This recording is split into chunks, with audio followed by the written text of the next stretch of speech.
أصدقائي وحبايبي مع ممدوح علم نفسك بنفسك. النهاردة إن شاء الله إحنا هنتكلم عن الميكرويف بشرح تفصيلي، وأنا فاكك ميكرويف هنا قدامي على الترابيزة عشان أنا هشرح بالتفصيل، لأن الكابينة بتاعت الميكرويف متخليكمش تشوفوا كويس، والأسئلة بتجيني كتير عن موضوع الميكرويف. بس النهاردة هنشتغل بطريقة علمية، بطريقة بقى عن السيركت دياجرام. هنشتغل بيه الدايرة، هوريك الدايرة دي ماشية ازاي وجاية منين ورايحة فين عشان انت ما تغلطش.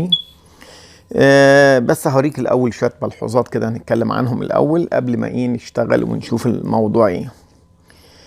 يا جماعة عايز اقول لكم على حاجة، انا اتفرجت على فيديو على اليوتيوب جميل خالص عن الميكرويف، بس انا لقيت فيه غلطة كده بس مهمة قوي قوي قوي، لازم تفهموها. ان الشخص اللي كان بيشرح على الميكرويف، فكان بيقول على موضوع القياس والاوم والكلام ده، وازاي تقيس، واول ما تقيس يبقى الاوم قد كذا يبقى ده سليم والكلام ده.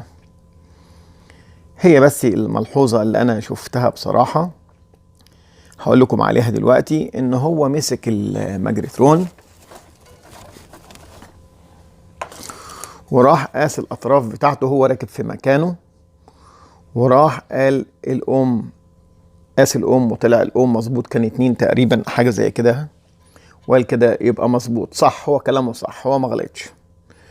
ولكن في حاجة بتفوتنا، انت ممكن تقيس أم بيبقى سليم كأم، ولكن نيجي نلف اليمة التانية كده من الأمام نبص نلاقي في هنا هوت في الماسورة المستقيمة ديت اللي هي بتاعت خروج الشعاع، فيها تآكل وفيها حرقان، زي ما انت شايف مصمدة ومحروقة. فاللي بيحصل ان الشعاع بدل ما يطلع في خط مستقيم فبينحرف عن مساره، وبالتالي يؤدي الى خلل وفي شرارة في الميكرويف، وتبقى المشكلة بتاعتنا كبيرة. لكن هو كقياس اوم سليم. كان المفروض اللي انا كنت بس عايز اقوله ان هو كان فك الماجنترون واتاكد من البوزه بتاعته الاماميه دي انها مش متاكله او انها سليمه، كان كل الشغل هيبقى مظبوط. لكن انا لما لاحظتها حبيت، حلوه فكره قوي انها فكرتني ان انا اقول لكم حاجه زي كده عشان تبقى انتوا واخدين بالكم ملمين بالموضوع. هقرب تاني كده بالماجنترون وهوريهولك عشان تبقى انت عارف. اهو لو احنا بصينا كده على الماجنترون هنشوفه اهو متاكل زي ما انتم شايفين، وفيه الحريقه اللي فيه ديت متاكل.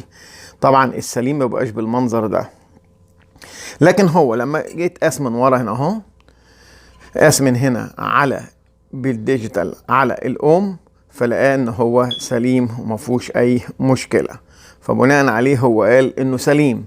نعم هو سليم اوم، ولكن هو تالف بالنسبه لخروج الشعاع. عايزين ناخد بالنا من الموضوع ده، مهم. يعني لما تيجي تقيس تقول سليم، هتسيبه وهتشتغل في مكان تاني وهتلاقي نفسك احترت، والمشكله عندك في الماجنترون.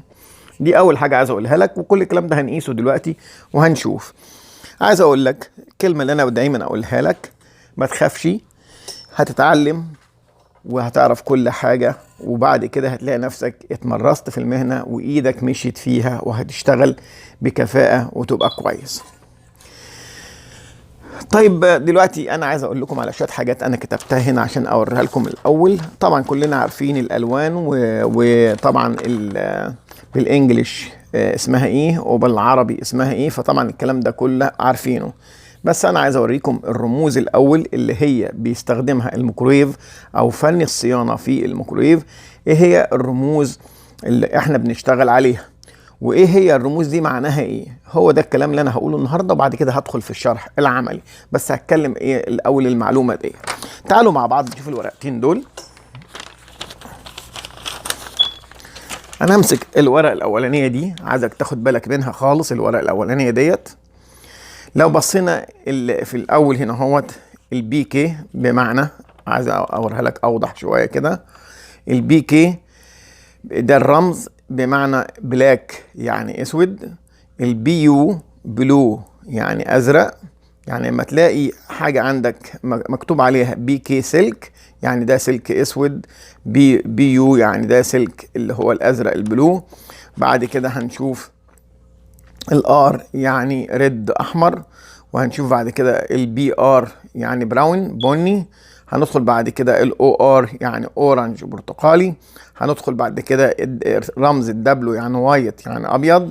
هندخل بعد كده على الجي بمعنى جرين يعني اخضر. الواي يلو اصفر. الجي واي يعني جراي رصاصي او رمادي. الاول خلاص كده احنا بعد ما عرفنا الالوان هندخل بقى نعرف على رموز الشغل وبرضو نتكلم عليها. انا بكلمكم ببساطة، وانا عارف انك انتم مش عارفين، وانا بحاول ان انا اساعدكم. فانا بنزل للفكر بتاعك واللي اساس انك انت لسه فعشان تتعلم، فانا واحدة واحدة معاك وما تخافش. انا يعني عارف بتعامل ازاي معاك عشان تبقى فني ممتاز. احنا النهارده هوريكم بقى الورقه دي الرموز دي، وهجيب لك السيركت دياجرام اللي هو بتاع الشغل، وهوريك ايه القصه ايه. عايزين نمسك الاول الورقه دي ونشوف الموضوع بتاعها ايه. اول حاجه همسك اللي هي الرمز الاولاني ده اللي هو الرمز الاولاني، وهنتكلم عنه واحده واحده. انا مش هتكلم على كل رموز رمز رمز كده. مكتوب HL. طيب HL دي بمعنى ايه؟ شوف انا ترجمتها لك تحت، هود لايت توب. يعني كلمة الهود هكلمك برضو ببساطة زي بص، هود كبوت السيارة اللي هو الغطا بتاع السيارة. يبقى الهود بمعنى غطاء، لايت الضوء اللي هو التوب يعني اللي فوق. يعني بيبقى في لمبة بيبقى ليها كده كفر مغطي اللمبة عشان الضوء ينزل لك وتقدر تشوف الغرفة كويس عشان الضوء ما يخرجش. نرجع كده، بص اول حاجة فيها اتش يعني هود، لازم تتعلمها كده. نرجع بعد كده قال لك اتش اف. كلمة فان يعني مروحة، فان يعني مروحة FAN كويس. وهود قلنا غطا، يبقى غطا موتور المروحة، هود فان موتور يعني غطاء موتور المروحة. مش احنا عندنا لما تيجي بتشغل الميكرويف بتسمع صوت المراوح، بتيجي مثلا عندك أبخرة طالعة او حاجة زي كده بتشغل صوت المراوح، او لو عندك بوتاجاز تحت الميكرويف بيطلع مثلا بخار، انت بتشغل الميكرويف المروحة عشان يسحب البخار ويفلترها. هي دي اللي احنا بنتكلم عليها. HF يعني هود فان موتور يعني غطاء المروحة، الموتور بتاع المروحة بيبقى فيه موتور فبتعمل هي الغطاء ده على الموتور. كافيتي لايتس، كافيتي لايت برضو بمعنى بقى ايه، غطا الضوء، اللمبة بتاعت الضوء برضو علشان الضوء ما يطلعش بره الحجرة بتاعتنا. طب تي بمعنى ايه؟ تي تيرن يعني حاجة بتلف خلاص. تيبل موتور ده المكان الموتور بتاع الدوران قاعد عليه. كلمة تيبل بمعنى ترابيزة، يعني هنا مش هتبقى بالمعنى ده يعني، بس انا عايز افهمها لك ببساطة. الموتور اللي بيلف راكب فين؟ القاعدة بتاعته تي. يبقى بالكلام ده كده يبقى احنا عرفنا ايه هي الرموز، لان لما تمسك السيركت دياجرام عشان تشتغل عليه اول ما تقابلك الرموز دي تبقى انت حافظها. انت ممكن تكتبها بالعربي عشان كنت ايه عايز ترجع لها تاني. نرجع بعد كده على الشغل بتاعنا كده. يبقى احنا خلصنا الكلمتين دول. تعال اوريهم لك على الدايره مرسومين ازاي، الكلام ده مرسوم ازاي على الدايره عشان تبقى انت عارفه. ده السيركت دياجرام اللي هو بيجي مع الميكرويف اهو بالمنظر ده، جاي معاه بالشكل ده. لو بصيت مكتوب اهو، لو انت بصيت ادي عندك TT CL HF والHL اهو موجودين عندك. انا قلت لك هم معناهم ايه عشان تبقى انت عارف السيركت دياجرام بتاعك عامل ازاي وماشي ازاي. يبقى اللي انا قلته لك هو اللي موجود هنا.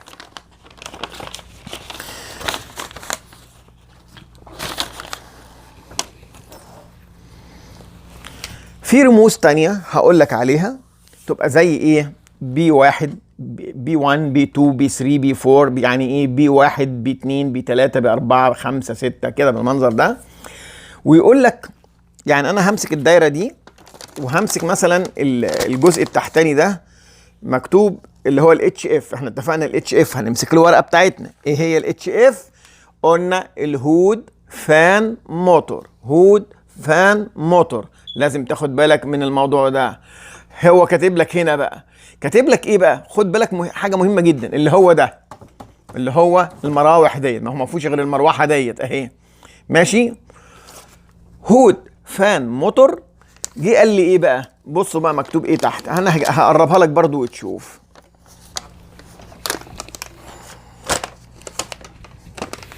برضو عشان تبقى انت عارف النقطة اللي انا هتكلم عليها. بصوا اللي هي مكان صبعي ده تحت اهو، اهو ده، واخدين بالك؟ اتش اف كاتب بي كي يعني بلاك، وبعدين دبليو وايت، وبعدين بي يو ويلو وريد. شايفين دي معناها ايه بقى؟ وجي تحت هنا هو راح قال لك ايه؟ بصوا بقى عايزين تاخدوا بالكم بقى البنات، البن تحت خالص هنا اهو، هنا اهو بي 1 وبي 2 وبي 3 وبي 4 وبي 5 وبي 6 والكلام ده. تعالى نرجع كده مع بعض.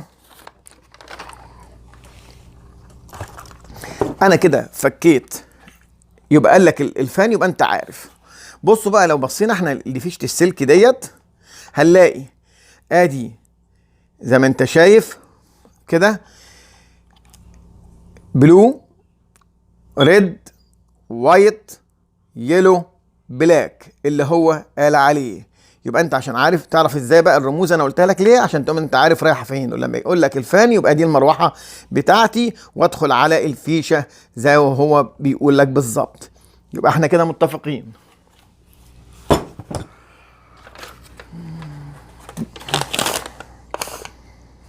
بصوا بقى هو كاتب ايه هنا تحت، عايزك تبص هنا في الحته دي مهمه قوي، احاول اوضحها لكم اهي. بصوا بي 1 بي 2 لحد بي 7 اهو، بي 2 بي 3 بي 4 بي 7 اللي هو ده بتاع الفان. خلاص اتفقنا.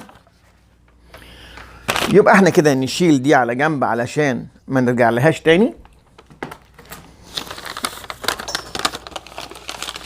ونرجع بعد كده نتكلم عن مجموعة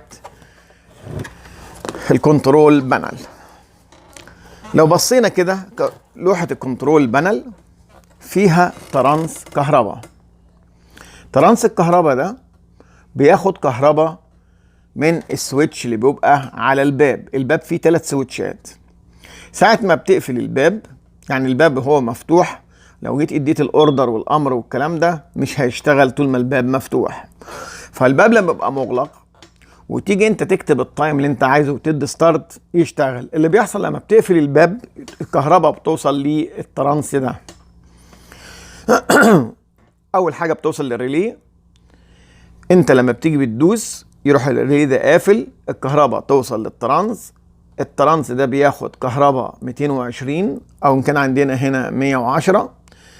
بياخد الكهرباء يبتدي يطلعها كهرباء مصغره. يعني ايه كهرباء مصغره؟ يعني هو بياخد ال 220 يطلع الفولت اقل طبعا 6 او 9. هنبقى نشوف على الدايره بيطلع قد ايه بالظبط عشان نعرف. فهي بتدخل كهرباء اي سي يعني بدون قطبيه، ما فيش زائد ولا ناقص. هتخرج من اليمه الثانيه اي سي بدون قطبيه ولا زائد ولا ناقص. بتعدي على مجموعه سيليكونات اهي، هوريها لك اهي. حاول يعني السودا دي سيليكونات تتحول من كهرباء اي سي لكهرباء دي سي. يطلع كهرباء ليها قطبيه يعني زائد وناقص. تبتدي تغذي اللوحه بتاعتنا. في هنا الترانزستورات وايسات والكلام ده تتغذى بالفولت. يبتدي تدي نهوت انت الاوردر 3 او 6 او 8 زي ما هتدي. يروح واخد منك الاوردر، بتدي الستارت، يروح الريلي لاقط، يبتدي يشتغل بعد كده معاك الميكرويف. طبعا عايز اقول لك على حاجه، هي 2 ريلي. شايف في ريلي تحت اهو في الجنب ده اهو الاسود ده، هوريهولك. انا هحاول ان انا اقرب لك قوي، نفك خلاص كده وندخل على الكاميرا افضل عشان تشوف عن قرب، هيبقى افضل ليك. في الفهم عن ان انا بكلمك من بعيد كده. هيبقى افضل ان انا هقرب ليك. انا كده هفك الكارتة كلها وهبينها لك قدام، هتبقى افضل في الفهم وفي الشرح. انا لما بمسك اللوحة كده بقول ده ترانس الكهرباء. طبعا ده زي ما اتفقنا بيبقى واخد كهربته من الريلي ده. بيبقى ال 220 لما بتبقى الكهرباء ال 220 هنا على السويتش كده، وبتبقى ساعة ما انا بقفل الباب وتوصل الكهرباء وبدي الستارت، الكهرباء بتتنقل من هنا للترانس، ومن الترانس تبتدي تخرج. انت لما بتكتب ستة مثلا دقايق او 3 دقايق او الكلام ده، الريلي ده اهو صغير في الجنب ده الاسود ده، تسمع صوت ان الريلي لقط، فبتبتدي الكهرباء تطلع الدي سي توصل على مجموعة الترانزستورات والكلام ده. وفي عندك ديودات ومقاومات هنتكلم عنها بالشرح تاني ديت. فابتدي الفولت يدخل على مجموعة كنترول بانل، وهتشوف هنا على الشاشة ديت الرقم اللي انت اخترته، وهو بينزل تنازلي من 6 بينزل تنازلي لحد ما يوصل للزيرو. وبعد كده تسمع صوت الصفارة اللي بتطلع من البازر ده، هوريهولك اللي هو ده، شايفه بالشكل ده صفارة عشان يوريك انه هو خلص. نتكلم كده، بعض الاوقات تلاقي اللوحة ديت معلقة ما بتشتغلش معاك. في بعض الاحيان باجي انا على الفلات كيبل ده، بشيل الفيشة برفعها كده لفوق، وابتدي افك الفلات كيبل زي ما انا فكيته كده. انضف الاطراف دي بتاعته لان بيبقى من الابخره والكلام ده بتعمل باد كونتاكت، يعني عدم اتصال. وانضف برضو الفيشه دي من الداخل وارجع اركبها تاني واجرب. نمرة 2، اللوحة دي بفكها وابص عليها من الخلف، بلاقي فيه لحمات زي لحمات الاسدير بتبقى سايبة طبعا من التشغيل والسخونية والكلام ده، فتلاقي فيه اسدير سايب، فانا بعيد عليه لحام تاني. ببص على الترانزستورات، ببص على الريليهات، ببص على الترانس، كل الكلام ده بعمل عليه مراجعة.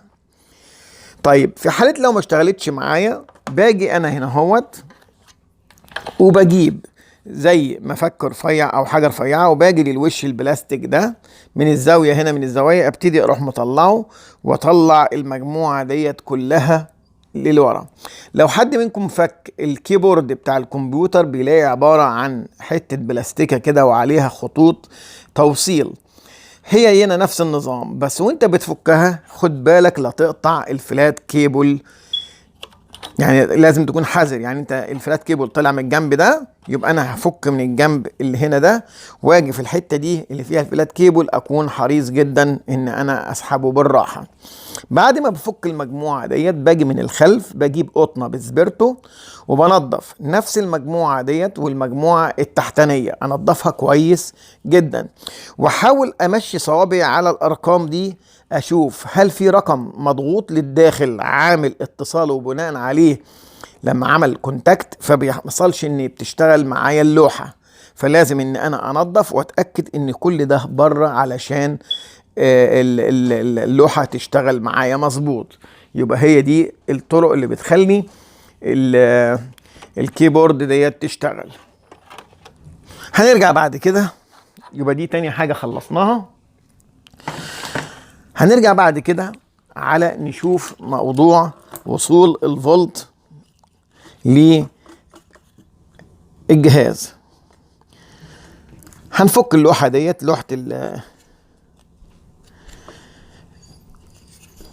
اللوحة بتاعة الكهرباء. هوريك دلوقتي لوحة الكهرباء دي بتشتغل ازاي.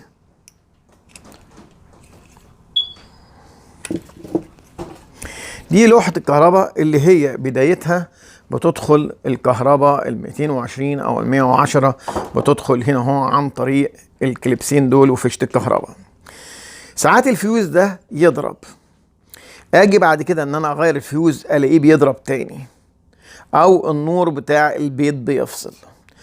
مهم جدا. وساعات اركبه الاقيه اللي جوه تالف، واركبه الاقيه ما بيشتغلش. لازم امسك اللوحة افكها واروح قلبها من الخلف كده. لو انتوا بصيتوا هنا، دي الخطوط الخضراء ديت عبارة عن خطوط نحاس. ساعات الفيوز ما بيضربش، وتلاقي خط من خطوط النحاس دي راح قطع فصل، يروح هو عمل الفيوز، فتلاقيه يروح قاطع من ورا هنا. فانت بتجيب زي موس او مفك رفيع وتبتدي تنظف من الجنبين عند القطع، من اليم الشمال واليم اليمين من فوق، وتنظف وتجيب القصدير تروح لحمه يرجع بعد كده يشتغل معاك. طب نفترض اني انا بعد ما عملت كده لقيت فيه شورت في الجهاز، يبقى انا كده خلصت الجزء ده واتاكدت ان هو سليم. اخد بعضي بقى على الميكرويف واشوف اللي ورا ده، ورا الشورت ده لازم اتاكد من سويتشات الباب انها سليمه وما فيهاش مشكله. سويتش الباب بيحصل منه مشاكل كتيره جدا، ولو رجعتوا للفيديوهات القديمه هتلاقوا الموضوع ده. زي ايه مثلا؟ انا هفك لك سويتش هنا اهو وهوري لك مشكله السويتشات بتعمل ايه.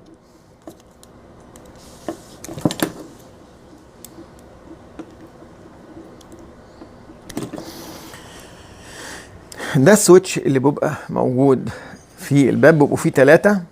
لما تيجي تقيسه، وفي هنا عندك البنة الصغيرة السمراء اللي جوه ديت، تيجي تقيسه تلاقي ما بيصفرش. هنا تجيب الصفارة على الطرفين دول ما بيصفرش، لكن لما تيجي تدوس بمفك رفيع على البنة اللي جوه البلاستيكة ديت هتسمع صوت تكة، هتلاقيه صفر. اسيب المفك تاني، فصل، ادوس تاني برضو صفر. يبقى بالمنظر ده ان هو سليم. ساعات تلاقي البنة السوداء اللي من جوه دي اللي انت هتشتغل عليها ديت وتجرب عليها تعمل عليها التست، وانت بتدوس عليها ساعات تلاقيها لا بتطلع ولا بتنزل، تفهم على طول ان ده شورت ومن جوه لازق في بعضه وتالف. وساعات بيبقى مش تالف، مش يعني بتنزل وبتطلع بس ما بيديش الصفارة هنا، بيبقى الابلاتين من الداخل هو اللي بايظ. لازم تاخد بالك من سويتشات الباب. طيب نفترض ان السويتشات سليمة ولسه في شورت موجود عندي. طب تعالوا كده نشوف ايه هيكون سبب الشورت، عشان في ناس بتكلمني كتير على موضوع الشورت. عايز قبل ما انقل هندخل على الكوندنسر ده. شايفين الكوندنسر ده كوندنسر. طب تعال نشوف الكوندنسر ده على دايرة الصيانة اللي جاية من الشركة. هنعمل كده، هو واصل عليه سلك اصفر زي ما انتم شايفين كده، سلك اصفر وسلك احمر.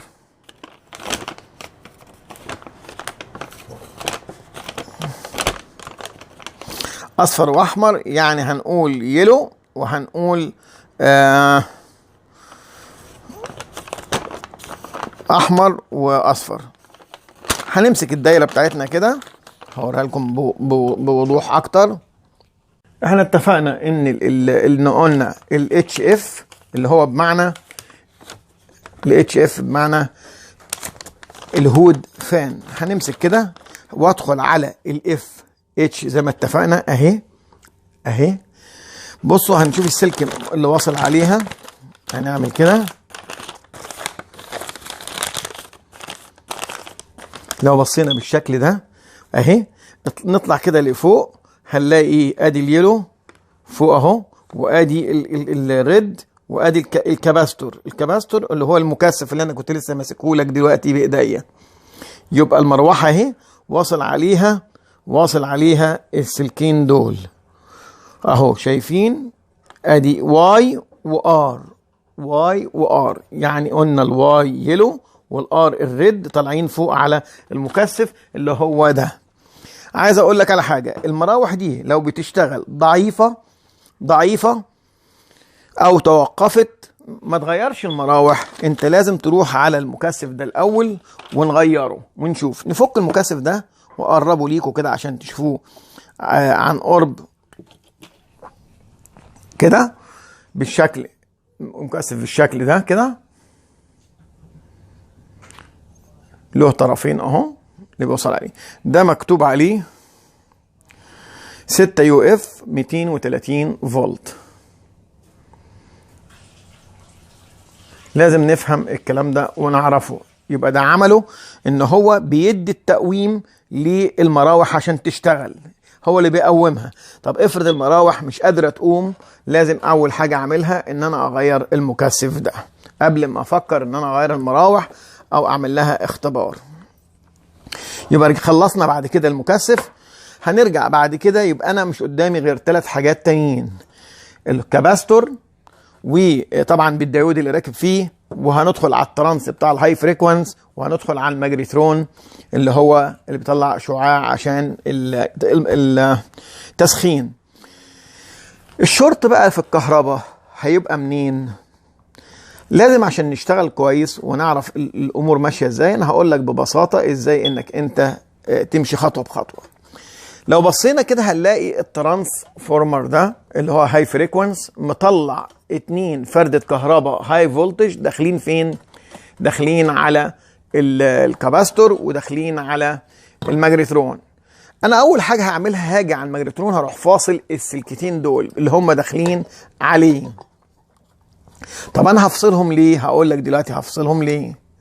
انا بفصلهم الاول عشان اشوف مشكلتي فين. اديني فصلت ده كده على جنب، وبفصل من ورا برضو بيبقى فيه سلكين ابيض برضو. هتلاقي الاسلاك دي زي ما قلت لك، هتلاقي هنا اهو ابيض وازرق. هنمسك الدايره هتلاقيهم ابيض وازرق. انا عرفتك الطريق، يبقى انت خلاص كده هتفهم الكلام ده كله. واجي اروح فاصل حتى سلكه واحده من الاتنين دول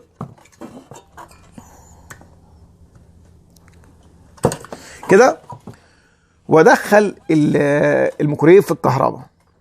اذا في شورت يبقى انا كلامي خلاص مش هنلف ولا تدور، يبقى انا كلامي عندي الترانسفورمر في الشورت. ليه بقى؟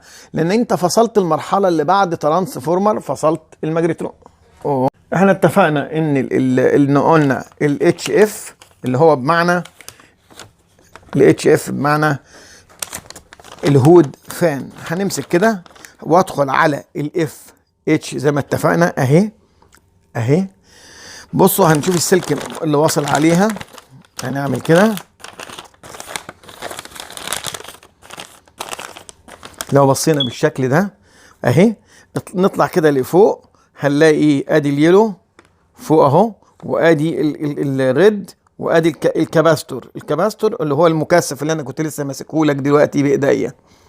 يبقى المروحه اهي واصل عليها السلكين دول اهو، شايفين؟ ادي واي وار، يعني قلنا الواي يلو والار الريد طالعين فوق على المكثف اللي هو ده. عايز اقول لك على حاجه، المراوح دي لو بتشتغل ضعيفه او توقفت، ما تغيرش المراوح. انت لازم تروح على المكثف ده الاول ونغيره ونشوف. نفك المكثف ده واقربه ليكوا كده عشان تشوفوه عن قرب كده بالشكل، مكثف بالشكل ده كده، له طرفين اهو اللي بيوصل عليه. ده مكتوب عليه 6 يو اف 230 فولت. لازم نفهم الكلام ده ونعرفه. يبقى ده عمله ان هو بيدي التقويم للمراوح عشان تشتغل، هو اللي بيقومها. طب افرض المراوح مش قادرة تقوم، لازم اول حاجة اعملها ان انا اغير المكثف ده قبل ما افكر ان انا اغير المراوح او اعمل لها اختبار. يبقى خلصنا بعد كده المكثف. هنرجع بعد كده، يبقى انا مش قدامي غير 3 حاجات تانيين: الكاباستور، وطبعا بالديود اللي راكب فيه، وهندخل على الترانس بتاع الهاي فريكوانس، وهندخل على الماجنترون اللي هو اللي بيطلع شعاع عشان التسخين. الشورت بقى في الكهرباء هيبقى منين؟ لازم عشان نشتغل كويس ونعرف الامور ماشيه ازاي، انا هقول لك ببساطه ازاي انك انت تمشي خطوه بخطوه. لو بصينا كده هنلاقي الترانسفورمر ده اللي هو هاي فريكوانس مطلع 2 فردة كهرباء هاي فولتج داخلين فين؟ داخلين على الكاباستور وداخلين على الماجنترون. انا اول حاجه هعملها هاجي على الماجنترون، هروح فاصل السلكتين دول اللي هم داخلين عليه. طب انا هفصلهم ليه؟ هقول لك دلوقتي هفصلهم ليه. انا بفصلهم الاول عشان اشوف مشكلتي فين؟ اديني فصلت ده كده على جنب، وبفصل من ورا برضو بيبقى فيه سلكين ابيض برضو. هتلاقي الاسلاك دي زي ما قلت لك، هتلاقي هنا اهو ابيض وازرق. هنمسك الدايره هتلاقيهم ابيض وازرق. انا عرفتك الطريق، يبقى انت خلاص كده هتفهم الكلام ده كله. واجي اروح فاصل حتى سلكه واحده من الاتنين دول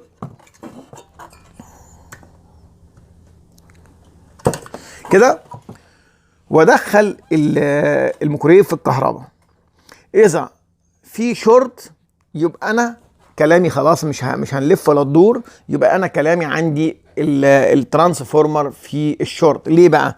لان انت فصلت المرحله اللي بعد ترانسفورمر، فصلت الماجنترون. هو بيخلص بسرعه كده ليه؟ فين وانا لحقت اتكلم عشان يخلص؟ يخرب بيت امك، يخرب بيت ده نيله. ايه ده بيسجل وانا بتكلم؟ يا لهوي.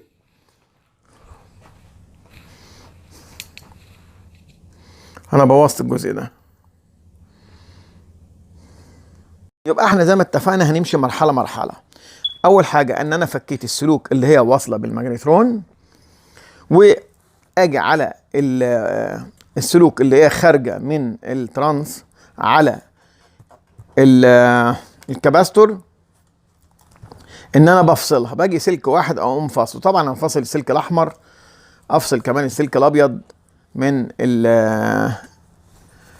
الكباستور، اروح فاصله كده اهو، بحيث ان انا اختبر الترانس فقط لا غير. عايز اقول لك على حاجه، لازم تكون حذر من موضوع الكهرباء بتاعت الترانس، لان الكهرباء بتاعت الترانس ده عاليه جدا، 2500 فولت. لازم تفهم وانا بقول لك علشان تبقى انت حريص في شغلك، فتاخد بالك. يبقى هو بياخد ال 220 او ال 110، هيخرج لي 2500 فولت. طبعا دول ما بيتقاسوش، صعب قوي انك انت تقيسهم لان مفيش جهاز ان يقيسهم، فممكن اي حاجه تقيس بيها يتلف الجهاز. لكن انا ممكن اقول لك على طريقه قياس له بعيد خالص عن الكهرباء. المهم، اذا حصل شورت هيبقى الترانسفورمر ده هو تالف. الشورت هيبقى فين؟ هيرد في الفيوز بتاع البيت لما يكون ال 220 تلفين، او يضرب في الفيوز بتاع اللوحه زي ما اتفقنا، او من خلف اللوحه في الخطوط النحاسيه اللي بالخلف. يبقى انت فاهم الكلام ده.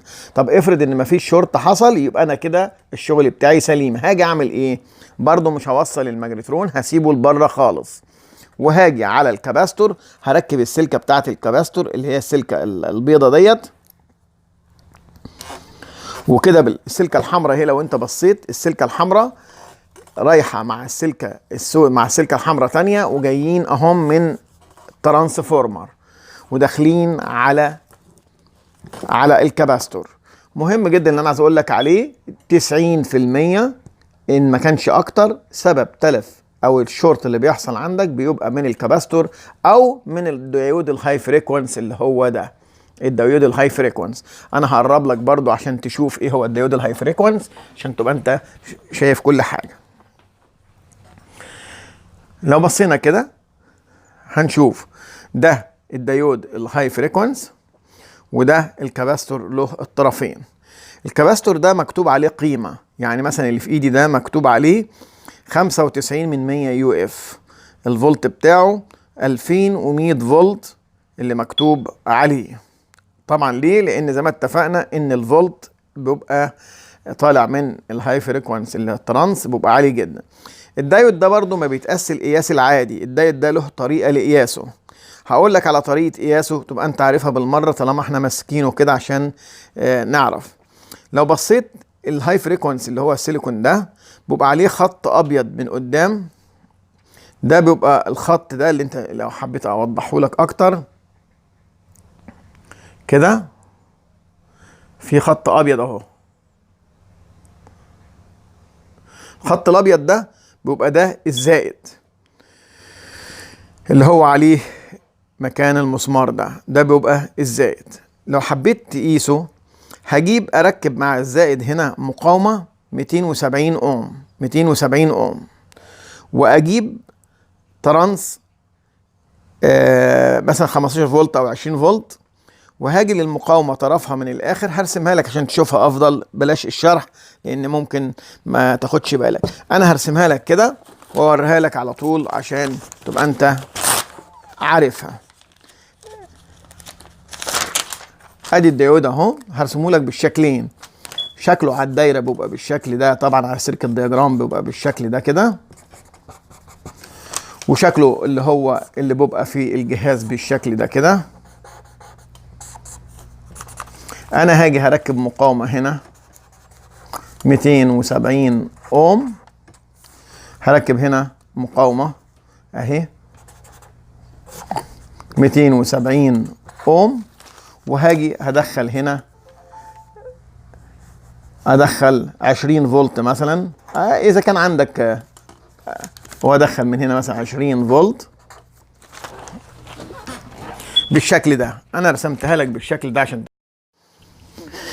نرجع بقى نقول الرسمه اللي احنا قلنا هنرسمها ونوريها لكم. المفروض يبقى انت عندك ترانس متعدد الفولتات، يعني 20 15 18، يعني يطلع فولتات متعدده. هتبتدي انت تمسك الترانس بتاعك وهتوصل الطرفين بتوعه زي ما انا هوريك كده. هنيجي نمسك نوصل الطرفين على طرف المقاومه ونهايه السيليكون من هنا الهاي فريكونس، وتيجي تقيس الفولت هنا اهوت. هتلاقي الفولت معاك، هنبص هنا على 20 فولت ونشوف الفولت هنا طلع مثلا 8 مثلا، نفترض انه 8. هغير من 20 فولت اجيبه 18، لقيت هنا بيغير معايا، جبته 12 لقيته بيغير معايا، يبقى الهاي فريكونسي ده بتاعي سليم. الهاي فريكونسي ده كده ده قياس سليم، بس ممكن له 4 حالات. يا اما القياس ده وتقول عليه سليم وتشوفه سليم، وممكن يبقى شورت لما تيجي توصله تلاقي هنا شورت، الفولت مش طالع، يعني معنى كده ان هو شورت. او ممكن يكون اوبن، يعني ما بيخرجش الكهرباء خالص، يكون اوبن او شورت، او بيخرج الفولت. ورابع حاجه بقى ممكن يوصل مع الكهرباء بتاعه الترانس ونلاقيه ما بيخرجش، بيعمل لي شورت. يبقى هقولها لكم تاني، له 4 حاجات، 4 حالات. الحالة يكون سليم، الحالة التانية يكون زي ما انت شايف بيخرج فولتات بالطريقة اللي احنا قلنا عليها، بس يكون تالف. لما بيوصل في الدايرة بتاعت الكهرباء ويطلع الكهرباء اللي هي الهاي فولتج وتدخل له يبان عيبه، لكن هو في ظاهري كده بيبان انه سليم، وبالقياس ممكن يبان انه هو سليم. فانا بفضل لك انك انت تعمل ايه، تغير الكباستور ده على طول بالسيليكون ده. اول ما تغيرهم الشورت اللي عندك هيروح، الشورت بقى هنا. طيب نفترض ان دول سلام، يبقى هنرجع لاخر حاجه عندنا اللي هو هيبقى الماجنترون. هتبقى في مشكله عندنا في الماجنترون، هي اللي عامله الشورت اللي بيحصل في البيت. نشوف الماجنترون ده اهو بالشكل ده، وهوريك برضو ده الفرق ما بينه وما بين التاني اللي انا كنت ماسكه الاولاني اللي انا قلت لك عليه ان هو تالف. شوف ده من قدام شكله عامل ازاي، وهنشوف التاني كنا هنقول شوف شكله التاني من عامل ازاي. ما تحط الاتنين جنب بعض انت هتعرف الفرق على طول، التالف من السليم. ولو جيت قستهم من ورا هنا هتلاقي الاتنين زي بعض وسلام، لكن المشكله بتاعتي هتكون في الماسوره بتاعت الشعاع. طب هنرجع نقيس الاتنين دول ونعرف قياساتهم ايه عشان اقول لك المشكله اللي كنت بقول لك عليها.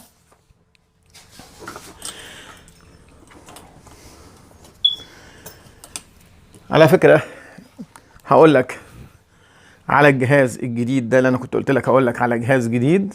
ده الجهاز ده بالنسبه للفنيين هيبقى ممتاز بالنسبه للفنيين، وهيوفر عليهم حاجات كتيره خالص، و هتنبسط من قياسه وطريقته والكلام ده. انا همسك كده هوصل الطرفين اهم على الماجنترون، لان الديجيتال ساعات بيبقى القياس بتاعه مش مظبوط. اداني لو انتوا كده قربنا شويه كده مع بعض اشوف القياس بتاعه، بس تاخد بالك من القياس. هقرب كده، شايفين القياس بتاعه، ورسم لي الماجنترون اهوت والقياس بتاعته المقاومه بتاعته. اداني كام بالظبط كده، انا اشوف كده اهوت. اداني هنا اهوت 7/10،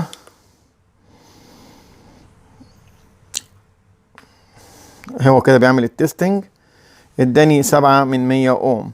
طيب هنقل الطرفين دول وهذا هدخل على التاني واشوف اخباره ايه، وهعمل كده واقول له قيس.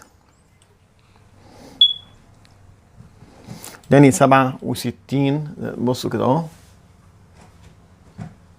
قياسه ادق من انك انت تقيس بالديجيتال. طبعا هعمل كده وهجيب الديجيتال وهجيبه على الاوم ونقيسه برضو على الاوم ونشوف الفرق ما بين الاتنين.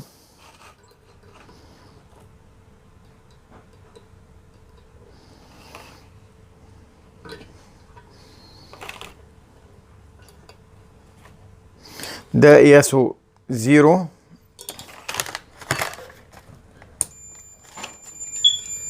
سامعين الصفارة؟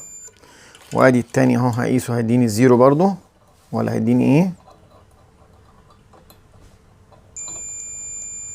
اهو. يعني الاتنين اوم سليم، بس هو المشكلة ان الماجنترون ده تالف من قدام، لكن قياس الاتنين واحد. يهو بقى، وده اللي اخد بالنا من الموضوع ده. يبقى بكده احنا خلاص خلصنا المشكلة بتاعتنا. وفي اخر بقى سؤال هجاوب عليه. كان في اخ بيقول لي انا الجهاز بتاعي بيعمل شورت في البيت والكلام ده، بس انا عندي الدايرة بتاعتي كونفرتر. بصراحة انا ما عنديش ميكرويف كونفرتر عشان اقدر ان انا اشرح عليه وافهمكم عليه القصة والكلام ده، بس انا هقول له المشكلة عندك هتبقى في الكونفرتر، يا اما بص للكاباستور. لو عندك كاباستور زي كده بالدايت ده هيكون المشكله يا هنا يا في دايره الكونفرتر، بس انا باكد انها تكون المشكله في دايره الكونفرتر. وكده يبقى خلصنا الفيديو بتاعنا، واشوفكم في فيديو جديد مع ممدوح علم نفسك بنفسك. وما تنساش شير وسبسكرايب ولايك، واشوفكم في فيديو جديد. باي باي.